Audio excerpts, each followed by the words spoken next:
A História do Suicídio, que é o volume 1, né, livro 1, Variações Antigas e o Domínio do Cristianismo. É um livro necessário à leitura.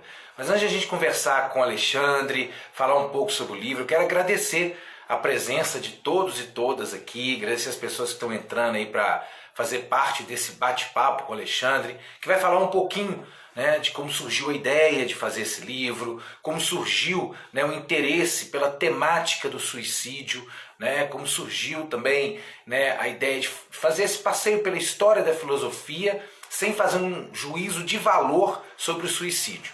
Então, já vou logo dizendo que para quem quiser adquirir o livro, está disponível no site da Páginas Editora, pode ser adquirido também na livraria Páginas ou pelo WhatsApp, ou pelo WhatsApp também da livraria Páginas, que é o 31 971 74 8773.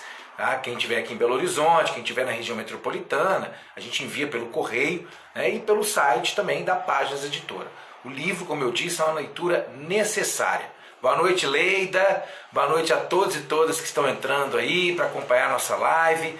Esperar mais uns 3 minutinhos para a gente chamar o Alexandre. Enquanto isso, né, vou dizer novamente. Vamos falar desse livro aqui, A História do Suicídio, livro 1, que é um livro do Alexandre Reis, que é um livro sensacional, a leitura necessária, onde o Alexandre vai fazer um passeio, né, pela história, né, da morte voluntária e quando que foi que passou a ser chamado de suicídio. Então nesse livro 1 aqui ele vai pegar lá as tradições cristãs, os gregos, os romanos. O livro é uma leitura necessária. E está disponível no site da Páginas Editora, está disponível também na livraria Páginas, para quem está em Belo Horizonte, que fica na rua Padre Eustáquio 2475, loja 6, ou pelo WhatsApp 31 971 74 8773. O Alexandre acabou de entrar aí, boa noite, Alexandre. Estou aqui, né, aguardando as pessoas chegarem também um pouquinho, já vou te chamar para a gente começar nosso bate-papo. Falando aqui que o livro é um livro, nós vamos conversar esse aqui, ó, História do Suicídio, livro 1, uma leitura necessária. Eu li o livro todo, é um livro que a leitura ela flui, ao mesmo tempo você faz um passeio pela história da filosofia e sem juízo de valor. O Alexandre vai trazer aí, né, a história da morte voluntária na filosofia, também a partir dos cristãos, dos gregos e dos romanos. E como que essa morte voluntária passou a ser chamada de suicídio. Né? Quando que se dá isso? Nós vamos conversar sobre isso com o Alexandre. Eu vou convidar o Alexandre aqui para a gente começar nosso bate-papo. Vamos aguardar aqui a chegada do Alexandre. História do Suicídio, livro 1. Variações Antigas e o Domínio do Cristianismo. Aqui, vamos aguardar aí, Alexandre está chegando aí. Boa noite, Alexandre. Boa noite, Paulo. Está me ouvindo? Tranquilo, estou te ouvindo. Boa noite. Alegria falar com você. Eu li seu livro, hoje ele chegou para a gente lá na livraria, mas eu li ele no PDF, um exercício bem assim, puxado para mim, porque eu não gosto de ler PDF. Mas eu li, a Leila até riu muito de mim, porque o prólogo do seu livro eu li 4 vezes. Eu li em voz alta. Que honra. O livro, eu estava dizendo aqui para as pessoas que estão nos acompanhando, é uma leitura necessária. Eu vou ler de novo agora, mas eu vou ler o livro, porque eu acho que ler o livro é diferente. Né? Então, quero te agradecer o convite, agradecer você também pela publicação desse livro para a Páginas Editora. Né? Amanhã já vão sair vários livros para entrega pelo correio, que são livros da pré-venda. E para a gente começar, Alexandre, eu sempre gosto de pedir ao convidado, à convidada, que se apresente. Acho que ninguém melhor para falar dele mesmo, dela mesma, que a própria pessoa. Então, vou deixar que você se apresente aí para as pessoas aí. Obrigado, Paulo. Bom, esse livro ele tem um pouco a ver com a minha história também, né?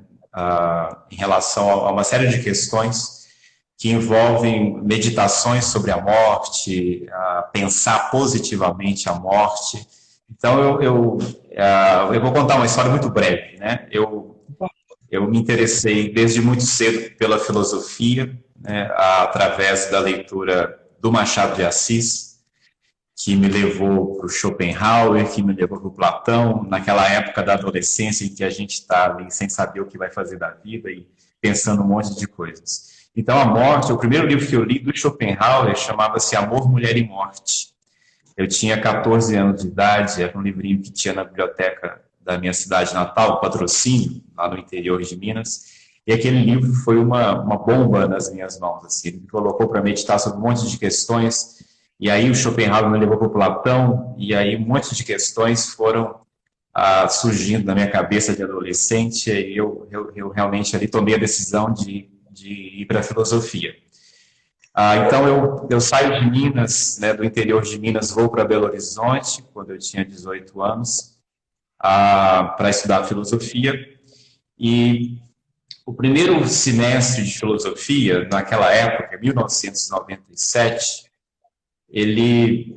nós tínhamos um ciclo básico, eu vi que meu colega aí, o Henrique Segal entrou, né, foi meu colega lá da filosofia, ele foi da minha sala, inclusive, nessa primeira turma, né, nós tínhamos uma disciplina introdutória de filosofia em que a gente examinava um livro do Platão chamado Fédon.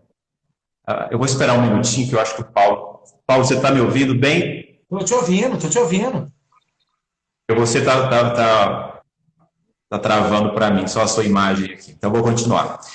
Então, naquele semestre lá de 1997, no século passado, o primeiro contato que eu tive com a filosofia dentro da universidade foi examinar um livro do Platão que falava sobre a morte, né? Sobre a imortalidade da alma, a preparação do Sócrates para a morte. E aquilo foi muito importante para mim também em relação a essa leitura que eu tinha do Schopenhauer, uma leitura, é claro, de adolescente e tal. E, né, na minha família a morte bateu a porta 3 vezes, né? O meu pai morreu muito cedo, eu tinha 5 anos. Depois eu perdi 2 irmãos, então esse foi um tema muito presente durante toda a minha vida. E aí, né, eu segui carreira acadêmica, né, fiz o mestrado em filosofia, fiz o doutorado bem depois, né, já estava aqui no Nordeste, lecionando aqui na universidade, quando eu resolvi fazer o doutorado. Então esse tema aí é um tema muito presente. Em 1990, no ano de 2007, eu publiquei o meu primeiro livro, que foi exatamente sobre a morte, ou sobre uma tensão entre vida e morte. O livro chama Vita, Breves Pensamentos sobre a Vida e a Morte. E uma coisa que eu percebi só depois, né, é que o tema do suicídio estava completamente ausente nesse primeiro livro que eu publiquei, que é uma meditação muito pessoal sobre a morte, é um livro de aforismos, né, de pensamentos breves, e ficou ali aquela ausência que eu fui percebendo depois, né, na nossa trajetória lá pela Fafist, na UFMG, nós perdemos alguns colegas também pelo suicídio. Esse é um tema que estava sempre presente na nossa vida e tal. E há 5 anos atrás, né, em 2015, eu dei um curso em Juazeiro, aqui na Bahia, na cidade vizinha aqui, onde eu trabalho. Eu estou em Petrolina, Pernambuco agora, chamado Genealogia do Suicídio. E esse curso foi dado por um grupo de estudos que eu pertenço, e nós tivemos uma demanda muito grande. Nós tivemos mais, eu acho que, se não me engano, 113 pessoas que participaram desse curso. E eu não estava lá muito bem preparado para dar esse curso, né? Foi um curso que eu tinha preparado ali durante a semana, algumas leituras que eu tinha feito, e o curso foi muito interessante, porque eu vi a necessidade de uma série de meditações que a filosofia poderia oferecer, a história da filosofia poderia oferecer ao grupo de jovens, estudantes que estavam ávidos para estudar esse assunto.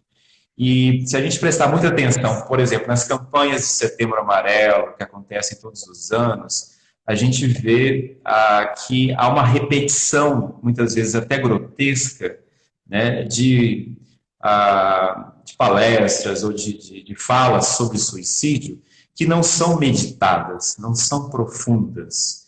elas geralmente repetem os dados da OMS, né? Eu acho que geralmente um palestrante começa Setembro Amarelo dizendo que 800 pessoas morreram no mundo por suicídio, que é uma questão de saúde pública, que é multifatorial, mas sempre vai acabar com um discurso oriundo da psiquiatria, mesmo que o palestrante não saiba, né? Então eu via que a filosofia ela pode oferecer, né, nas suas longas meditações históricas, muita coisa para a gente pensar hoje em dia. Então veja que interessante, né? Esse livro ele foi pensado inicialmente para ser um volume único. E quando eu comecei, eu já vinha estudando o tema há 5 anos, né? E quando eu parei para fazer agora a hora da redação, eu já tinha centenas de papéis escritos, de anotações, né? Uma bibliografia muito extensa já lida e tal. E a redação desse livro foi até relativamente rápida, Paulo. Na verdade, eu comecei a escrever o livro tal como ele está aqui no final do ano passado. Eu acho que eu entreguei para a Leida em julho, uma coisa assim, desse ano. Então, uns 7, 8 meses foi feita a redação desse livro. E a intenção original era de escrever toda a história do suicídio em um volume único. Mas quando eu vi, eu já estava ali, né, chegando ali em 300 páginas do manuscrito e ainda estava lá na antiguidade. Então eu via que era impossível, né, entregar um livro decente para alguém ler, que pudesse ser apresentado. Então a gente, né, conversando com a Leida, a gente, não, vamos fazer em 3 volumes, porque aí, né, eu fico mais à vontade para não apressar as coisas, fazer a meditação tal como ela tem que ser feita em cima das questões históricas. Mas é isso, então eu sou professor aqui da Universidade Federal do Vale do São Francisco, aqui no Nordeste, estou aqui há 10 anos. Eu sou professor já há 17 anos, né? Comecei minha carreira como professor na UENG, aí em Belo Horizonte, né? Trabalhei na Faculdade Pitágoras também, e estamos aí, Paulo. Maravilha. Ô, Alexandre, uma coisa que você falou, e que eu acredito que, assim, faz todo sentido, e assim, a minha formação também é em filosofia, e eu tendo a concordar plenamente com o que você falou em relação a ter as campanhas, quando vai se falar do suicídio, é sempre superficial, sempre repetindo, né, as mesmas coisas, não tem um aprofundamento, não tem uma discussão, não traz reflexões, não traz a possibilidade de refletir e pessoas o quanto é importante, inclusive, falar sobre o tema, né? Eu me lembro que como professor, eu estava lendo o seu livro, a pessoa falou, nossa, mas não é pesado, não? Eu falei, de forma nenhuma. O livro traz uma perspectiva história, né? Que remete à filosofia, à filosofia, à era cristã, aos romanos, e sem juízo de valor. Faz apenas com que a gente faça um passeio e possibilita uma reflexão do leitor. E por que eu falei que eu li o prólogo do livro 4 vezes? Porque o prólogo do livro, para mim, quando eu li o prólogo do livro, me impactou de tal forma, porque no prólogo você faz um passeio, né, por toda uma referência filosófica grega, né, por toda uma história da filosofia. Você traz ali referências da literatura grega, assim como você traz na obra também, né? E isso é uma coisa que me chamou muita atenção, né? E quando você diz que você leu o Fedon, né, você examinou o Fedon, que Machado de Assis te levou à filosofia, Schopenhauer, aí eu queria te perguntar o seguinte, quando você escreveu o prólogo do livro, você pensou nesse prólogo como algo que tivesse esse efeito de arrebatar o leitor logo de início? Paulo, não. Na verdade, assim, uma preocupação que eu acho que você deve ter percebido isso, o livro ele é construído o tempo todo como um diálogo com o leitor. Então, Sim. O tempo todo eu estou chamando o leitor, estou conversando com ele. O prólogo foi a última coisa que eu escrevi, né? E o prólogo ele é um exercício de imaginação, né? Muitas pessoas na literatura, muitas pessoas, né, nos mitos descem ao Hades, né? Como o Odisseu desceu ao Hades, na Odisseia, como Dante Alighieri desceu ao inferno, enfim. Então, o prólogo, ele foi um momento, digamos, de inspiração, né, em que eu queria escrever uma coisa em que eu realmente mostrasse para o leitor que nós podemos pensar o suicídio com um fundo de esperança, né? Existe a Igreja Católica às vezes até apresenta como um dogma, né, a inscrição do inferno de Dante, né, você deve deixar todas as esperanças de fora ao adentrar o inferno. Eu quis fazer exatamente o contrário, eu quis que o meu leitor mantivesse a esperança ao entrar no Hades comigo. Então o prólogo, né, ele é um exercício de literatura, digamos assim, é um momento que eu digo, aqui existe uma certa liberdade poética. Então, eu pego a mão do meu leitor, desço até o Hades com ele, e lá encontro juntos, né, não só as pessoas que foram para lá voluntariamente, com quem eu vou conversar, a gente conversa lá com Sêneca, bate um papo com Sócrates e tal, mas nós encontramos também as outras pessoas que não morreram voluntariamente. Né? E essa não distinção, essa não separação de quem se matou voluntariamente, com quem se matou, quem morreu por outras causas, enfim, no mesmo ciclo, já mostra um pouco o que eu pretendo fazer ao longo de toda essa discussão. Né? O prólogo ele é uma tentativa de mostrar para o leitor, né, que a gente pode se aproximar desse assunto de uma maneira muito leve, e que muito mais do que isso, né, todo livro, é claro que todo livro é entretenimento, mas que a gente tem aqui uma responsabilidade muito grande. Né? O leitor que lê esse livro junto comigo, ele vai ler junto comigo, né, a gente vai ler uma série aí de documentos antigos, de escritos antigos, juntos, a gente tem uma grande responsabilidade que é mostrar para a nossa época a miséria da nossa época, ou pelo menos que em outros momentos se pensou de maneira muito diferente. Havia opiniões muito diversas sobre esse mesmo assunto. Então o livro ele vai começar, daqui a pouco a gente fala sobre isso, mas o livro vai começar com a identificação de um problema, que é exatamente o momento quando, né, a morte voluntária ela vai se tornar propriamente um assassinato de si. Né? E aí, quando eu identifico isso no Santo Agostinho, o que a gente faz? A gente vai para trás, a gente regride até os gregos, vê como eles pensavam de forma muito plural, muito diversa, e não só a filosofia, a gente examina também, né, os poetas, a gente examina diversos outros discursos ali presentes, outras escolas presentes, e romanos cristãos e romanos não cristãos também pensavam de maneira muito diversa. Então, o que aconteceu ali depois de Agostinho, que a gente passou, né, a pensar a morte voluntária apenas como uma forma de assassinato? Então, eu quis trazer, junto com o leitor, uma série de documentos antigos para a gente pensar de maneira muito diversa e plural a morte voluntária, sem necessariamente esse juízo que o Agostinho imprimiu, né, na morte voluntária, até ela se tornar propriamente suicídio, ou seja, uma forma de assassinato, de homicídio de si. Sim. Mas o prólogo ele é um exercício disso, né, de mostrar até uma certa responsabilidade para o leitor. Né? Olha, exige meditação e exige muita liberdade de pensamento, né, como você colocou aí, sem juízo de valor. Ou pelo menos, né, disposto a se colocar diante de muitos juízos diferentes. Né? Sim. E quando você fala isso, assim, foi exatamente isso que o prólogo me causou. Né? Me pegou pela mão e me conduziu pelo livro inteiro a partir da leitura do prólogo. Assim, eu li o livro em 2 dias, eu tenho muita dificuldade de ler PDF, mas assim, em 2 dias eu li o livro todo.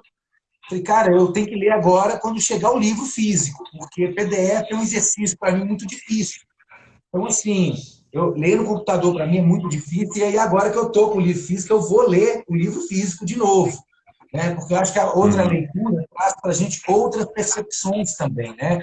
E você começa, lá no início do livro, né, logo no início, você traz ali a questão dos concílios, né, da igreja católica, que isso faz toda uma diferença na questão dessa história que você vai trazer.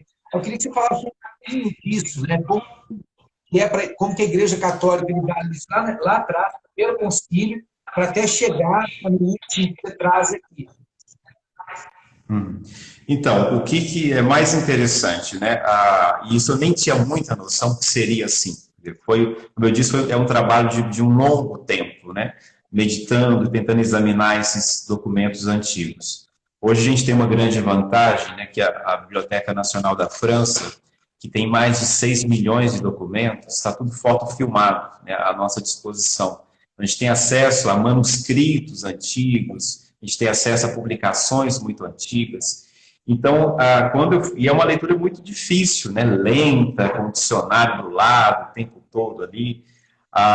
Então, quando eu fui examinar as obras dos primeiros pensadores do cristianismo, né, o São Justino, né, toda a obra produzida nesses primeiros séculos, né, o São Jerônimo, eu notei que não havia nada parecido ali com uma posição canônica oficial da igreja em relação ao suicídio. Não tinha nada parecido com isso, por exemplo, em nenhum documento do direito canônico. E os pensadores do cristianismo, eles elogiavam muitas vezes a morte voluntária porque não havia outra saída. Então, por exemplo, é muito bonito ler no livro do Eusébio de Cesareia, né, a história eclesiástica, que é uma obra produzida por um sobrevivente de uma perseguição romana, a perseguição mais dura que teve ali no início do século IV, né, ela durou de 303 até 312, mais ou menos. Eusébio de Cesareia relata, por exemplo, Santa Apolônia, né, eu cito a passagem em que o Eusébio fala da Polônia. A Polônia é torturada e ela tem todos os dentes da boca arrancados, né? E ela é obrigada a negar o amor ao Cristo e a crença ao Cristo. Ela tem que adorar os deuses romanos. Então, diante daquela tortura diária, né? Ela, uma virgem velha, né? Uma virgem já de idade avançada, que se dedicou completamente ao Cristo, ela prefere, então, a morte voluntária a negar o amor que ela vê pelo Cristo. Então, ela está sendo torturada diariamente, é um caso entre dezenas ou centenas de outros casos, né?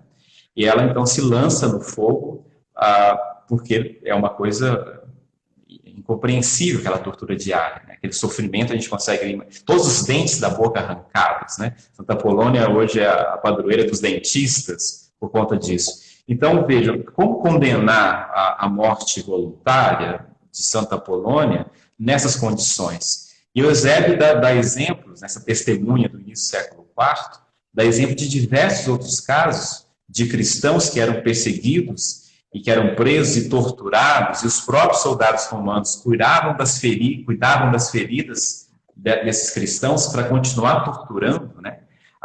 E o fim é um só, ou você nega o Cristo ou você é morto. Então, muitos se matavam exatamente para evitar essas torturas. Então, São Justino tem um livro chamado Apologia, tem uma passagem que ele diz assim, os romanos não percebem, né, ficam muito surpresos com a alegria com a qual os cristãos se lançam para a morte, voluntariamente. Porque os cristãos sabem que a morte é um encontro com Jesus, né, que eles têm uma salvação ali. Então, todos os escritos dos primeiros séculos, eles são muito surpreendentes, são muito variados. É claro que há sermãos também muito duros, né, repreendendo a morte voluntária, mas há sermãos elogiando a morte voluntária. Então, há uma pluralidade de ideias muito grande, mesmo dentro do cristianismo. É muito notável que um autor como Agostinho, né, um dos maiores filósofos da história, um dos maiores teólogos da história, um dos maiores pensadores do cristianismo, ele seja tão duro com a Lucrécia, né, que cometeu a morte voluntária depois de um estupro, ele seja tão duro com a Lucrécia até o ponto de condená-la ao fogo do inferno, isso quase 900 anos depois da morte dela. Lucrécia morreu no final do último reinado de Roma, do início da República, em 510 a.C., e ele condena Lucrécia ao fogo do inferno exatamente dizendo que a morte voluntária é um crime, mas para ser crime tem que ter lei, né? Então ele evoca a sexta lei mosaica do mandamento, né? Dos 10 mandamentos de Moisés, dizendo que aquele que se mata comete um crime contra o não matarás. Então o que é notável nisso? Que a obra, uma coisa muito diferente é um filósofo falar alguma coisa sobre suicídio hoje em dia ou em qualquer época. Mas um filósofo que é um bispo importante, um teólogo importante, e conseguiu introduzir doutrinas e dogmas muito fundamentais para o cristianismo, como, por exemplo, a ideia do pecado original, ele tem uma autoridade muito grande, não só popular, mas na formação dos padres. Então, 23 anos depois da morte de Agostinho, que morre em 430, a gente tem a primeira proibição num documento oficial da Igreja do suicídio. Mas é uma proibição ainda tímida, apenas para os escravos, né? Eu acho que o concílio mais importante que universalizou a proibição do suicídio para o cristianismo, para o catolicismo, foi o de Braga, com o qual eu começo, né? Examinando exatamente o documento de Braga, em Portugal, se não me engano, 563. Né? Ali em 563, século VI, século seguinte a Agostinho, a gente já tem uma universalização da proibição do suicídio dentro do cristianismo, com penas muito duras, com penas incompreensíveis do ponto de vista evangélico. Né? Você tem aquele que morre voluntariamente, seja qual motivo for, ele vai ter o seu corpo arrastado por uma esteira, ele está proibido de receber os rituais fúnebres, né? A missa ezequial, a missa de sétimo dia, tão fundamental, ela não pode ser celebrada, ele é apartado da própria família, que não pode sepultá-lo. Então, a história do suicídio ao longo de toda a Idade Média, isso entra na modernidade, ela é muito dura, né? Isso repercute no direito civil, né? Então, o direito canônico, todos os documentos que eu examinei do direito, por exemplo, códigos penais, o Código Penal da França de 1760 é muito duro, né? Chegando aqui, batendo a nossa porta, né? Quer dizer, os corpos não podem, eles são retirados da família, eles são esquartejados, eles são enterrados sem nenhum tipo de identificação. Isso é muito duro. Então, o que eu fiz? Eu tentei localizar no tempo, quando que o suicídio ele ganha uma argumentação muito poderosa para julgá-lo negativamente, de modo como isso influencia a nossa cultura e a riqueza que está atrás disso, né? De pensamentos muito diversos, inclusive dentro do próprio cristianismo. Sim. E quando você fala de Santo Agostinho, né, ele realmente é um filósofo muito importante, né, um teólogo, e ele tem várias obras, né? Ele deixou, eu estudei uma obra dele específica, que é o De Magisto, né? Eu fiz de um congresso de letras, fazendo uma comunicação sobre essa obra, que é um diálogo dele com a Deodato, né? Que foi o filho dele, né? Que ele faz sobre a questão da linguagem. Mas daí você tem as confissões também, né? É uma leitura assim que traz muito, né, dessa referência, exatamente o que você está falando, para a referência cristã, filosófica também, do Ocidente, né? E nessa primeira parte do livro, você traz essa questão mais ligada ao cristianismo. Na segunda parte, você passa a entre gregos e romanos. E aí, no capítulo 6, aí eu queria que você falasse um pouco mais sobre a Ilha da Boa Morte. Céu, Ilha da Boa Morte. Por que eu estou te pedindo isso? Quando eu li esse capítulo, me veio muito a imagem do Vale do Suicídio no Japão. Tem um livro do Walter Ugumani, que é o Homens Imprudentemente Poéticos, e ele vai trazer ali um pouquinho dessa cultura e falar do Vale do Suicídio. Aí eu queria que você falasse um pouco dessa Ilha da Boa Morte, né, que é no capítulo 6 da parte 2, que é quando você fala da morte voluntária entre gregos e romanos. Isso. Então, só para localizar quem está assistindo a gente, eu começo com o cristianismo ali do final da Antiguidade Tardia, né, com Agostinho, para localizar um problema que vai influenciar a nossa cultura até hoje. Né? Agostinho está muito presente no juízo popular que nós temos do suicídio, e regresso aos gregos e aos romanos para ver a riqueza de ideias que tem ali. Essa ilha, né, ilha de Ceos, ou Quios, né, é uma ilha sobre a qual nós temos um ensaio do Montaigne, né, de 1588, chamado Costume da Ilha de Quios, que esse ensaio do Montaigne ele traz diversos argumentos da antiguidade favoráveis ou contrários à morte voluntária, mas o título é muito legal, né? Costume da Ilha de Quios. Você vai ler a primeira vez o ensaio do Montaigne, você espera ali uma uma etnografia dos costumes da ilha, né? E não tem nada disso, né? O Montaigne só fala de Quioz no último parágrafo, né? Para mencionar lá um exemplo que ele tira do Valério Máximo, um escritor romano. Então, esse foi o ponto de partida, né? A Montaigne deu uma grande sugestão ali de leitura.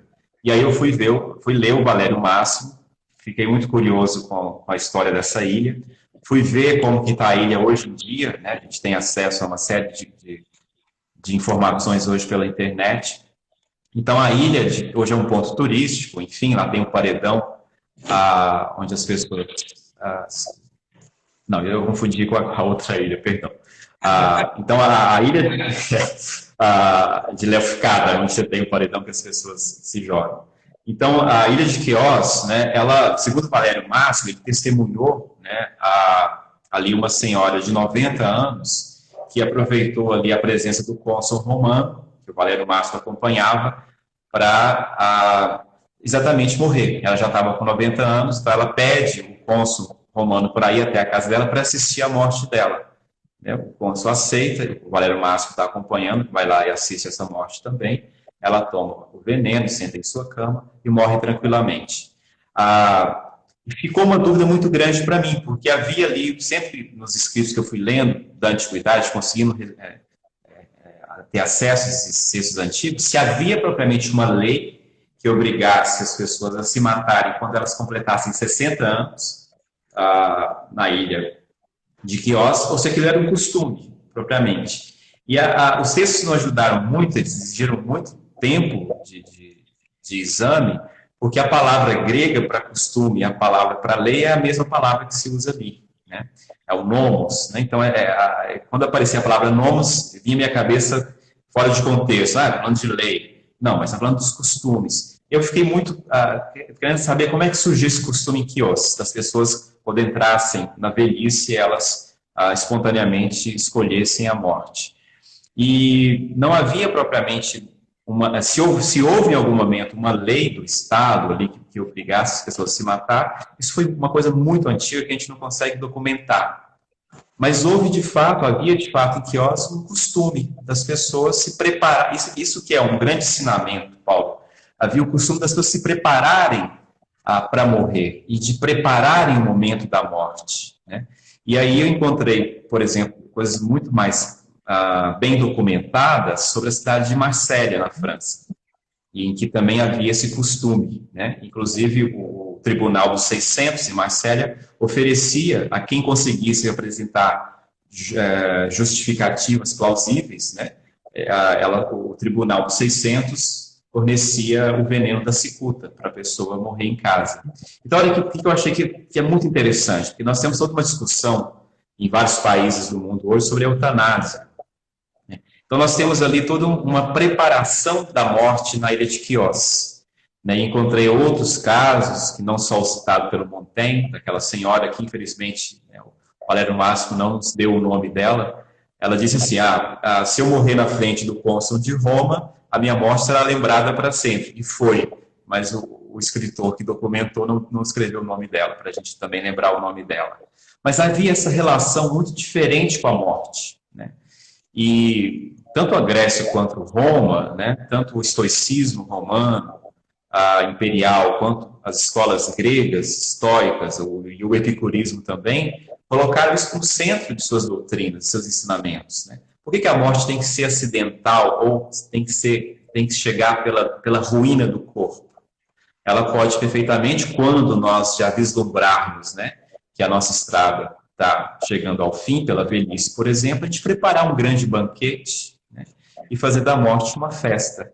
Isso eu encontrei na ilha de Quioz, né? Há mais do que uma lei do Estado que obrigasse as pessoas naquela época antiga, isso chegou, pelo visto, chegou até a Diógenes Laércio, no século II da nossa era, ele também testemunha isso, né? Então as pessoas, quando entravam para a velhice e viam, por exemplo, que o corpo já encaminhava para uma demência, né? Então que a saúde mental já estava indo para o beleléu, elas organizavam uma festa e tomavam veneno e morriam em casa com seus familiares. A isso, né, a Filão de Alexandria chamou de eutanásia, né? Filão de Alexandria cunhou essa expressão já no século V da nossa época, já tardiamente, né? Filão é do século de Agostinho. Mas isso que era a eutanásia, a boa morte. Você morrer bem, tranquilo, né, aceitando a sua morte, se preparando para a morte. Hoje a gente reduziu a palavra eutanásia a um meio, né, a uma instrumentação médica para se produzir a morte. Isso não tem nada a ver com o sentido antigo. Alexandre, qual que é, né, continuando com essa questão dos gregos, dos romanos, para você qual que seria, né, qual que é a grande, quais são as grandes reflexões que a gente pode tirar do pensamento grego em relação à morte? São muitos, né, Paulo? Acho que o mais interessante, o mais importante não, desculpa, eu não tenho um mais importante. Um dos mais importantes, né, é, de fato, pensar a morte como uma coisa que faz parte da vida, que vai acontecer e que pode, inclusive, ser pensada, meditada e preparada. Então, a grande lição que a gente tira quando vai examinar a produção literária, né, por exemplo, do Epicuro, as produções de poetas como Horácio, do Sêneca, os escritos do Cícero, é que a morte, ela vai vir de toda forma, todos nós sabemos disso, e ela não tem que ser exatamente negada, ela pode fazer parte de uma reflexão que nos ajude a pensar uma qualidade de vida na qual se inclui uma qualidade de morte. Então, quando a gente vê, por exemplo, isso é muito importante, todos aqueles que escreveram em momentos muito difíceis, como Montaigne escreveu no final do século XVI, em que havia uma oposição muito forte, uma condenação muito dura e rígida contra a morte voluntária, todos aqueles que pensaram favoravelmente ao suicídio não defenderam o suicídio. O Montaigne não defende a morte voluntária. E tem um argumento genial para isso. Por exemplo, o Plínio, um escritor romano, introduz um tema muito interessante, que é a noção de morte no momento oportuno, que o Nietzsche recupera aqui no século XIX. A gente chega até nós pelo Nietzsche, né, essa ideia de morrer a tempo. Mas o Montaigne ele diz assim, espera lá, mas qual é o tempo qual seria esse tempo oportuno para morrer? Isso seria uma posição dogmática, porque você desacreditaria no futuro melhor. Então, mesmo Sêneca, mesmo Montaigne, que colocou na modernidade uma série de argumentos que defendiam o suicídio, como os argumentos do Sêneca, ele faz isso para que nós possamos pensar livremente. E dizer, por exemplo, eu respeito o seu pensamento que é favorável à morte voluntária, respeitar o pensamento do outro não é defender o suicídio. O que eu faço nesse livro, ou tento fazer nesse livro, é abrir no século XXI uma série de leituras que ficaram esquecidas, né, e trazer para o nosso tempo pensamentos que ajudam a gente a pensar não só a nós mesmos enquanto uma época que pensa que o suicídio ou é uma alienação mental, um sintoma de uma doença mental, necessariamente, como dizem os psiquiatras de hoje, ou um crime inviolável contra o mandamento divino, a gente pode pensar a morte de uma maneira muito diferente. Um dos temas negligenciados, e muito negligenciados nas campanhas de Setembro Amarelo, é, por exemplo, a morte e o suicídio na terceira idade.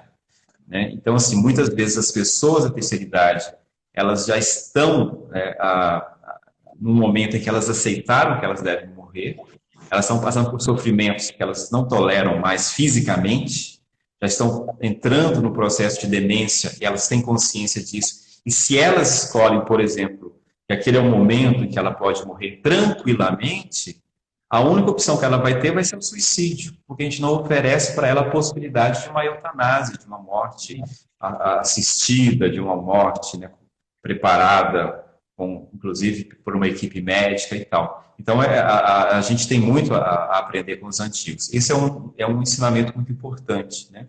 A morte não é algo ruim, é algo que faz parte da vida, que pode, inclusive, ter uma qualidade. Isso eu aprendi lendo lá esses gregos e esses romanos antigos. Mais uma vez, eu tendo a concordar com você, porque eu acho que tem a ver com a formação, né? Eu Ontem eu estava conversando com a amiga, ela falou assim, você formou em quê? Eu falei, filosofia. Se você fizesse um curso hoje, qual que você faria? Eu falei, filosofia. E daqui 10 anos, filosofia de novo. Eu acredito que a gente, eu não sei, eu não sei se você concorda, Alexandre, você que está na academia, é professor, pesquisador, mas o que eu percebo é que a sociedade ela perde, ela vem perdendo, né, cada vez mais essa capacidade de olhar para trás, para o pensamento lá de trás, e o quanto ele tem a nos ensinar, né, reflexivamente, sobre vários assuntos, inclusive sobre a questão da morte. E aí eu quero entrar aqui, eu não me lembro, eu acho que é capítulo 17 da parte 2. Você fala dos poetas, poetas e a morte. E aí eu queria que você falasse Isso. isso para a gente.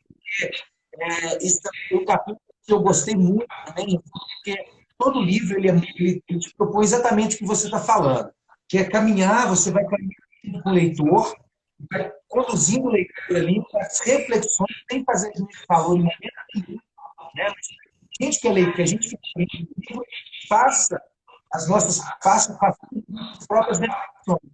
E aí, 17 meses da parte 2, você fala dos poetas, fala um pouco mais, eu queria falar um pouquinho sobre isso. É o 17 da segunda parte. E esse capítulo foi muito difícil para mim não colocar ali o Homero, que é o meu poeta maior, digamos assim. O Homero foi também um encontro feliz lá atrás, na adolescência, e eu nunca consegui abandonar o Homero. E há vários casos de suicídio dentro, né, da Ilíada. Então, esse capítulo 17, escrevendo ele, lendo mais lentamente, mais devagar, né, aqueles poetas que eu escolhi, sobretudo os poetas da lírica grega, e também Horácio, né, também os poetas romanos, como Lucrécio, que é impressionante tanto que a nossa época perde em não ler Lucrécio, né? Enfim, eu acho que esse capítulo, ele mostra, pelo menos mostrou para mim, né, que os poetas têm mais a ensinar sobre a morte voluntária do que os próprios filósofos. Ou que a meditação poética, que é diversa, né, muito diversa, sobre a morte voluntária, ela é mais profunda do que a meditação que os filósofos produziram acerca da morte voluntária, do suicídio.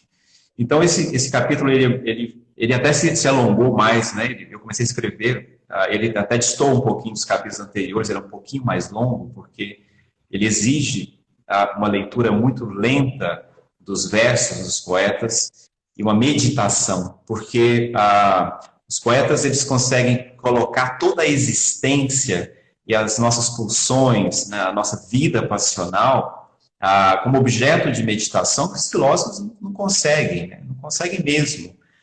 Então, aquela meditação poética, né, os poemas da Safo morreu com 26, 27 anos de idade, né, não sei se foi pulando daquele paredão de Lefkada, como os antigos contavam, né, eu trouxe uma série de histórias dos antigos contando do salto da Safo em Lefkada, na ilha de Lefkada. Não sei se ela morreu de fato assim, mas ela morreu muito jovem, isso a gente sabe. Então, a experiência de vida que o poeta consegue colocar nos seus versos, na sua meditação, é uma lição muito grande, por exemplo, para a filosofia acadêmica que a gente faz hoje, né? Que a gente faz nesses últimos séculos. Ou seja, o verso, a construção poética da morte experimentada é uma simulação em pensamento de possibilidades que a gente não consegue fazer nem pela razão e não consegue fazer na existência, porque você se mata efetivamente e não vai conseguir pensar mais. Então, o poeta pode mentir, ele pode simular a própria morte e experimentar esse momento da morte na meditação poética. Isso traz lições para a gente pensar uma coisa que eu fiquei pensando depois que eu escrevi esse capítulo, mas eu ainda não consegui ainda aprofundar muito esse pensamento, aqui, se há a possibilidade, por exemplo, de produzir a morte pelo ato, se eu estou de fato disposto a me matar, e com isso eu vou produzir um nada eterno, eu vou produzir, enfim, uma passagem para outro mundo, não importa a crença, mas se eu sou capaz de produzir a morte, eu sou capaz de produzir qualquer coisa. Então, eu acho que no momento em que nós pensamos em suicídio, se a gente conseguir conduzir esse pensamento de efetivamente se matar, né, a bom termo, se a gente conseguir realmente pensar, meditar sobre isso, a gente descobre uma potência criadora em nós que permite a gente criar outras formas de vida, né, que podem ser muito mais interessantes do que a própria morte, porque a morte não vai me dar mais nada depois. Então, quando eu leio lá, por exemplo, Minervo, um poeta lírico, simulando a própria morte nos versos, né, ele faz o salto de Lefkada, ele salta do paredão, né, o salto dos amantes. Isso em verso, isso é muito mais bonito, por exemplo, do que efetivamente alguém pular do paredão. Então, acho que a poesia ela é uma descoberta, né, não só para quem faz, mas para quem também lê, e lê com o coração, dessa potência criadora que nós temos, que se nós podemos produzir morte, podemos produzir vida, né? E eu penso, por exemplo, Minerva morreu velho, esse poeta, a gente sabe pouquíssimas coisas dele, mas sabemos que ele morreu velho.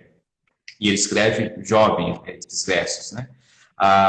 Se ele consegue não pular de Lefkada, mas simular a morte por suicídio na poesia, ele encontra ali sentido de vida com toda certeza, né? Eu acho que essa é uma grande lição ali desses poetas que eu trouxe nesse capítulo 17. Eles nos ensinam essa potência criadora, que se ela é capaz de criar a morte, ela pode criar a morte como um valor.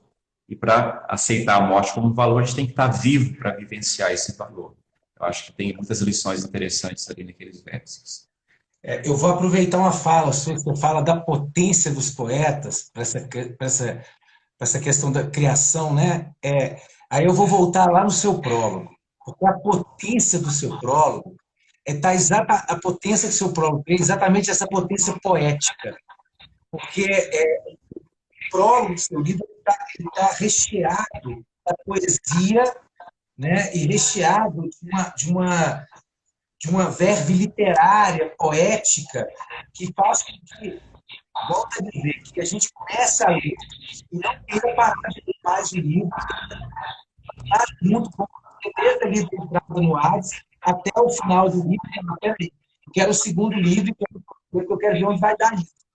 Né? Então, assim, só para acrescentar, a gente está chegando ao final, eu quero primeiro te agradecer, Alexandre, pelo livro que você está lançando aqui na Páginas, que é um livro que, assim, volto a dizer, leitura necessária, acho que mais do que necessária, para quem quer entender bem, para quem quer fazer essas reflexões, para quem quer fazer essas meditações filosóficas, né? Um livro que não traz juízo de valor, mas propõe exatamente o leitor caminhar junto com você, para conhecer um pouco mais da história, né? E se aprofundar um pouco mais no tempo, com os gregos, com o que a história do cristianismo tem para nos mostrar nesse primeiro livro. E queria também indicar para todas as pessoas que ainda não compraram, né, para que adquiram o livro. História do Suicídio, livro 1, é um livro, volto a dizer, leitura necessária. Para quem não adquiriu ainda, está no site da Páginas, e pode comprar também na livraria Páginas, lá na rua Pablo Caco, 2475, ou pelo WhatsApp da livraria, que é o 31 971 748773. E aí, Alexandre, eu queria deixar com você a palavra para você agradecer, falar aí o que você quiser falar, né? E agradecer mais uma vez, Alexandre. Obrigado pelo livro, obrigado pela prosa aqui, que foi, assim, enriquecedora. Acredito que para todos que acompanharam, e agradecer a todos que acompanharam, e agradecer principalmente a você por nos presentear com uma obra tão necessária. Agora eu deixo a palavra com você aí. Paulo, eu agradeço muito essa oportunidade dessa conversa, eu agradeço muito a confiança da editora, né? A confiança da Leida, na figura da Leida, por lançar esse livro, por acreditar nesse projeto, né? Eu penso que esse livro deveria ser lançado por uma editora comercial, realmente, não uma editora acadêmica, para que o livro consiga ganhar leitores fora da academia, né? Então, tenho muito a agradecer a confiança da Leila nesse projeto. Eu espero que a gente, em breve, né, consiga aí lançar os próximos volumes, porque é uma história muito longa, muito profunda, que chega até a nossa época. Eu queria agradecer também meus alunos que me ajudaram muito a ter confiança e a ter a segurança para publicar esse livro, né? Esse livro é meditado longamente, as ideias são muito meditadas, examinadas, junto com os meus estudantes, né? Aqueles que se matriculam na minha disciplina, preleções sobre suicídio. Queria agradecer muito a minha esposa, né, a Dani, que me ajuda muito com as questões ligadas à saúde mental, a meditar sobre essa questão toda da nossa época e da tradição psiquiátrica. Queria agradecer as minhas 2 filhas que estão assistindo, né? A Helena está em Belo Horizonte esse ano que vem ela volta para o Pernambuco. A Aurora, que está aí assistindo também, pela paciência e compreensão de ter um pai metido nesses assuntos o tempo todo e falando sobre esses assuntos o tempo todo. Queria muito agradecer a presença de todo mundo que está nos assistindo aqui, né?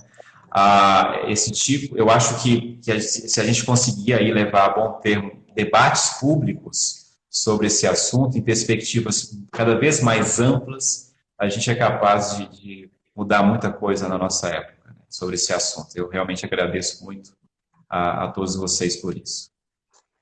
Alexandre, eu queria te pedir permissão, se você me permite, ler um pedacinho do prólogo do livro para deixar um gostinho para as pessoas. Pode ler o quanto você quiser, fique à vontade. Eu vou ler só um pedacinho. Prólogo no Hades. Coloquei diante de nós essa longa estrada a fim de percorrê-la lentamente, com olhar atento, íntimo e maravilhado de quem contempla paisagens e terras estrangeiras. Este caminho não vai do tempo presente até o passado, não vem do pretérito até o futuro, que é nosso presente. Esta estrada que vamos juntos percorrer tem zigue-zagues que, à primeira vista, confundem a direção. Muitas vezes, não sabemos se estamos falando de nós ao ler em voz alta a escrita dos antigos e ao tomar estas vias da história do suicídio, reconheceremos e permaneceremos fiéis à nossa probidade, que somos mais antigos. É que estas terras estrangeiras estão no nosso íntimo, como se compusessem nosso próprio espírito. Eu vou parar por aqui. É só mesmo para dar um gostinho para as pessoas, porque eu li isso aqui 4 vezes em voz alta. E cada vez que eu li, eu sentia mais vontade de ler o restante, mas eu tive que voltar e ler de novo. Porque é o que eu disse, tem uma pegada literária poética nesse seu prólogo, que faz com que a gente se sinta à vontade para pegar a sua mão e caminhar juntos pelo livro todo, né, que é o que você propõe o tempo inteiro, esse diálogo com o leitor. Então, eu queria mais uma vez te agradecer a todas as pessoas que acompanharam até agora. Para quem quiser adquirir o livro, no site da Páginas Editora, na livraria Páginas, aqui em Belo Horizonte, na rua Padre Eustáquio 2475, loja 6, ou pelo WhatsApp da loja, é o 31 97174 8773. Alexandre, muito obrigado mesmo. E assim, recomendo a todos que comprem, que leiam, que se permitam fazer reflexões acerca desse tema, que muitas vezes é deixado de lado por certo preconceito, por dogmas, né, por questões aí até religiosas mesmo, e por medo. Então, não tenham medo, né? Vamos dialogar, leiam História do Suicídio, livro 1, e esperem, já estou esperando 2, viu, Alexandre? Eu te confesso que eu estou esperando 2. Eu, como leitor, já estou esperando 2, estou falando isso. A Leida riu muito de mim quando eu falei 4 vezes o prólogo. Eu leio o livro físico, já li o PDF, mas eu preciso ler o livro físico, que é diferente do PDF. Então, assim, muito obrigado mesmo pela sua compartilhar tanta sabedoria, tanto conhecimento, por nos proporcionar, né, esse esse encontro aqui de quase uma hora, né, com tanto conhecimento, com tantas reflexões propositivas e necessárias. Obrigado. Obrigado a você, Paulo. Eu que agradeço aí a sua generosidade das suas palavras. O 2 também vai ter um prólogo diferente. Maravilha. Então, muito obrigado. Tá, obrigado. Um abraço e uma boa semana. Um abraço, boa noite. Obrigado. Tchau para todo mundo que está assistindo.